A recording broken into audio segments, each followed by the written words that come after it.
ओम प्रकाश राजभर, संजय निषाद, अनुप्रिया पटेल, पल्लवी पटेल और दारा सिंह चौहान ये ओबीसी समुदाय से आने वाले उत्तर प्रदेश के ऐसे नेता हैं जिनकी साख 2024 के लोकसभा चुनाव में दांव पर लगी है। ओबीसी नेताओं के सामने अपने समुदाय पर पकड़ साबित करने की चुनौती है।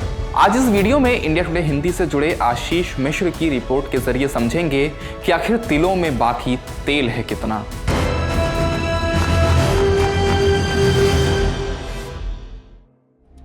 नमस्ते, मेरा नाम धनंजय है और आप देख रहे हैं इंडिया टुडे हिंदी।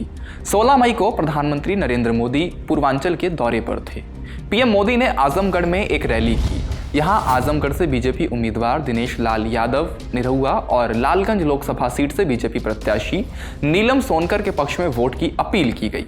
लेकिन आजमगढ़ में हुई प्रधानमंत्री की रैली के जरिए भगवा खेमे ने पूर्वांचल की जातिगत समीकरणों को साधने की कोशिश की। रैली के दौरान मंच पर सुहेलदेव भारतीय समाज पार्टी के मुखिया ओम प्रकाश राजभर और योगी सरकार में कैबिनेट मंत्री दारा सिंह चौहान मौजूद रहे। यह मौजूदगी बीजेपी की सोशल इंजीनियरिंग की ओर इशारा करती है। 2022 के विधानसभा चुनाव में भारतीय जनता पार्टी को पूर्वी उत्तर प्रदेश की आजमगढ़, मऊ, बलिया, गाजीपुर, ऐसे कई से जिले थे जहां पर भारतीय जनता पार्टी का प्रदर्शन बहुत खराब था। इसकी एक बड़ी वजह यहाँ की जो स्थानीय छत्रा नेता थे, ओबीसी लीडर्स जैसे ओम प्रकाश राजभर और दारा सिंह चौहान, ऐसे जो ओबीसी नेता थे उनका भारतीय जनता पार्टी से विलगाव को माना जा रहा था। 2022 चुनाव के बाद भारतीय जनता पार्टी ने इन सारे ओबीसी क्षेत्रीय ओबीसी छत्रपों को अपने साथ लाने की पूरी कोशिश की और पिछले साल 2023 में वो कामयाब भी हुए, जब सबसे पहले ओम प्रकाश राजभर भारतीय जनता पार्टी में शामिल होते हैं। उसके बाद दारा सिंह चौहान जो है वो भारतीय जनता पार्टी में शामिल होते हैं। बीजेपी ने पूर्वांचल की घोसी लोकसभा सीट राजभर की पार्टी को दी है। राजभर ने अपने बेटे अरविंद राजभर को घोसी से उम्मीदवार बनाया है। उनके सामने समाजवादी पार्टी के राजीव राय और बहुजन समाज पार्टी के बालकृष्ण चौहान की चुनौती है। घोसी में राजभर और लोनिया चौहान ओबीसी वोटर्स की संख्या करीब 3 लाख है। इस लिहाज से घोसी लोकसभा सीट ओपी राजभर और दारा सिंह चौहान की साख का इम्तिहान भी ले रही है। क्षेत्रीय क्षत्रपों को जोड़कर बीजेपी पूर्वांचल की 27 लोकसभा सीटों पर भगवा लहराना चाहती है, लेकिन उसके लिए ये रास्ता आसान नहीं है। 2019 के लोकसभा चुनाव में पूर्वांचल की 27 सीटों में से बीजेपी ने 20 और इसकी सहयोगी पार्टी अपना दल सोनेलाल ने 2 सीटें जीती थी। 2019 में सपा और बसपा का गठबंधन था।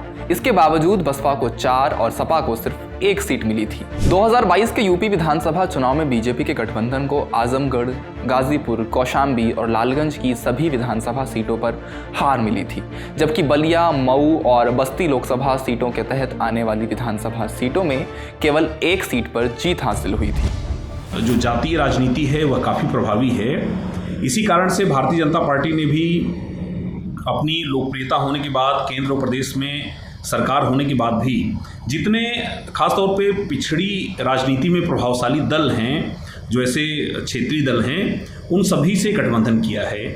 और चूँकि लगातार कांग्रेस और समाजवादी पार्टी भी जाति जनगणना की बात कर रही हैं और अधिक लाभार्थियों को सुविधाओं की बात कर रही हैं, तो निश्चित रूप से पूर्वांचल की जो स्थिति है खासतौर पे जाति राजनीति की, वह इसलिए महत्वपूर्ण हो जाती है कि यहाँ पर खासतौर पे जो पिछड़े वर्ग के मतदाता हैं वो काफ़ी निर्णायक स्थिति में हैं। इन चुनौतियों से बीजेपी बखूबी वाकिफ है और इसलिए उसने अपने क्षेत्रीय क्षत्रपों को काम पर लगा रखा है। यूपी में एनडीए के सबसे पुराने सहयोगी अपना दल सोनेलाल की अध्यक्ष अनुप्रिया पटेल पर कुर्मी मतदाताओं को साधने की जिम्मेदारी है। निषाद पार्टी के अध्यक्ष संजय निषाद पर पूर्वांचल की लोकसभा सीटों पर 25,000 से 1.5 लाख तक की संख्या वाले निषाद वोटर्स को साधने की जिम्मेदारी है।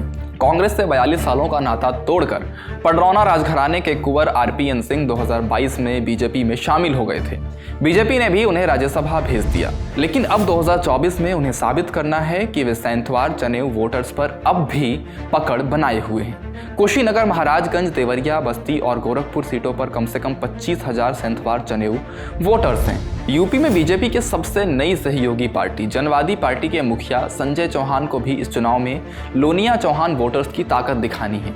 यूपी में लोनिया चौहान वोटर्स की संख्या करीब 40 लाख है। इसका बड़ा हिस्सा पूर्वांचल की सीटों पर है।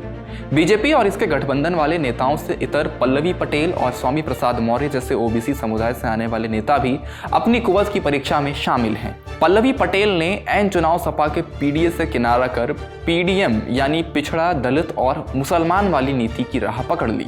इसमें उनके साथ असदुद्दीन ओवैसी की पार्टी AIMIM भी है। कुर्मी मुस्लिम गठजोड़ के भरोसे पीडीएम ने 20 सीटों पर अपने उम्मीदवार उतारे हैं। 2019 में बीजेपी में रहते हुए स्वामी प्रसाद मौर्य ने खुद को बड़े ओबीसी नेता के तौर पर पेश किया। इसी आधार पर मौर्य ने अपनी बेटी संघमित्रा मौर्य को बदायूं से लोकसभा चुनाव में जीत दिलाई थी। लेकिन अब स्वामी प्रसाद मौर्य अकेले निकल पड़े हैं। कुशीनगर से वो चुनावी दंगल में हैं और उन्हें साबित करना है कि ओबीसी वोटर्स का भरोसा उन पर अब भी बरकरार है। इस वीडियो में फिलहाल इतना ही। आपको क्या लगता है ओबीसी समुदाय से आने वाला कौन सा नेता इस चुनाव में अपनी ताकत दिखा पाने में कामयाब हो पाएगा? कमेंट बॉक्स में हमें अपनी राय ज़रूर दें और चैनल को सब्सक्राइब ज़रूर कर लें। शुक्रिया।